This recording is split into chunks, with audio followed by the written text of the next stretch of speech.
क्या संस्कृत किसी व्यापारी ने बोली? क्या संस्कृत किसी किसान ने बोली? क्या संस्कृत किसी टीचर ने किसी लड़के को पढ़ाने के लिए बोली? देश की बात कर रहा हूँ मैं। पहले लोग बोल रहे थे कि देश में सबसे पहले संस्कृत ही चल रही थी। संस्कृत बोली किसने? संस्कृत में शास्त्र जरूर लिखे गए, संस्कृत पढ़ाया जरूर गया, लेकिन बोला किसने संस्कृत? क्या आपने कभी संस्कृत में बात की? अभी बहुत सारे लोग बोल रहे हैं, यानी कि जो विदेशी लोग हैं वो बोल रहे हैं कि संस्कृत को देश की राष्ट्रीय भाषा बनाना चाहिए। तो आप अमेरिका जाएंगे तो वहाँ पर संस्कृत बोलेंगे। आप यूरोप जाएंगे या फिर आप किसी भी फॉरेन कंट्री में जाएंगे तो वहाँ पर संस्कृत बोलेंगे आप। आपको गाली देकर और भिखारी समझकर भगा दिया जाएगा वहाँ से, क्योंकि इंटरनेशनल लैंग्वेज है इंग्लिश।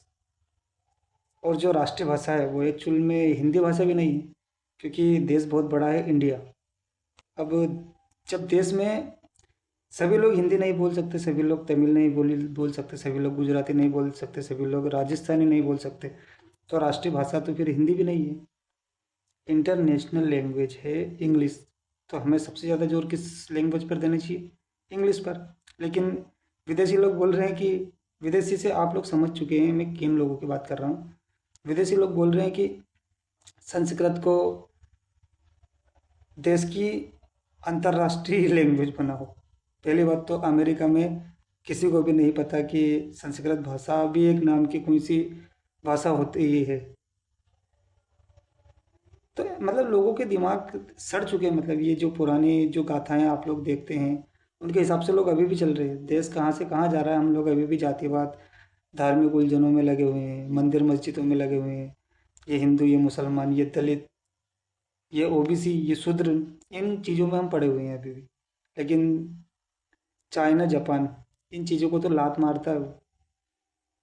उस देश में टेक्नोलॉजी है, चांद पर जा रहे हैं लोग। वहाँ पर टेक्नोलॉजी बना रहे हैं, दो दो पाँच पाँच सेकंड में काम हो रहे हैं वहाँ पर। यहाँ पर लोगों से दिन दिन भर काम नहीं हो पा रहे हैं, लेकिन वहाँ पर लोग पाँच पाँच 10 10 मिनट में काम ही कर देते हैं। ऐसी ऐसी मशीन उन्होंने बनाई है। और यहाँ पर मंदिर बनेगा या ना बनेगा, कोई मंदिर में घुसेंगे तो उसे मारेंगे या ना मारेंगे।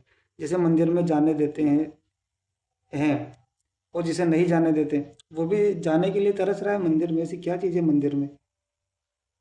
आप लोग सोचिए जरा कि मंदिर में अगर जो भगवान होते तो मंदिर बनाते ही क्यों? आपके खुद के घर में भगवान बन जाते। अब जब इतनी सारी बातें आप लोग सुनते हैं, आप लोगों ने ओशो को सुना होगा, आप लोगों ने कबीर को सुना होगा, मीरा को सुना होगा आपने, दादू दयाल को सुना होगा आपने, और बुद्ध को तो आप लोगों ने सुना ही है। तो इन संतों की बात को आप इग्नोर क्यों करते हो? जो काल्पनिक पात्र थे आप उनकी बात मानते हो, एक्चुअल में वो देश में थे ही नहीं। हम कौन सी सदी में जी रहे हैं? हम 21वीं सदी में जी रहे हैं। आज 2026 चल रहा है अभी। 2026 में अमेरिका के एक बंदे को उठा के देख लीजिए और इंडिया के बंदे को उठा के देख लीजिए, वो यही बोलेगा कि कहाँ फंस गया मैं इंडिया में आकर। हम लोगों को टेक्नोलॉजी विज्ञान के ऊपर नज़र डालना चाहिए। हम लोगों को आगे आना चाहिए, हर चीज़ों में आगे आना चाहिए हम लोगों को। लेकिन हम अभी इन सड़ी हुई चीज़ों में ही पड़े हुए हैं अभी भी। सभी लोग अच्छे होते हैं, हिंदू मुस्लिम सिख ईसाई दलित कायस्थ ब्राह्मण, सभी लोग ही तो अच्छे होते हैं। तो फिर खराब लोग कौन होते हैं? खराब लोग जो सड़े हुए मानसिकता अभी भी चलाना चाह रहे हैं ना, वे लोग खराब ही हो रहे हैं। तो आप लोग तो जागरूक पर्सन है। आप लोग नहीं सुधरेंगे तो फिर कौन सुधरेगा? इसीलिए आप लोगों से मेरी रिक्वेस्ट है कि आप लोग तो प्लीज़ ऐसी चीज़ों पर ध्यान मत दीजिए और आगे बढ़ते रहिए।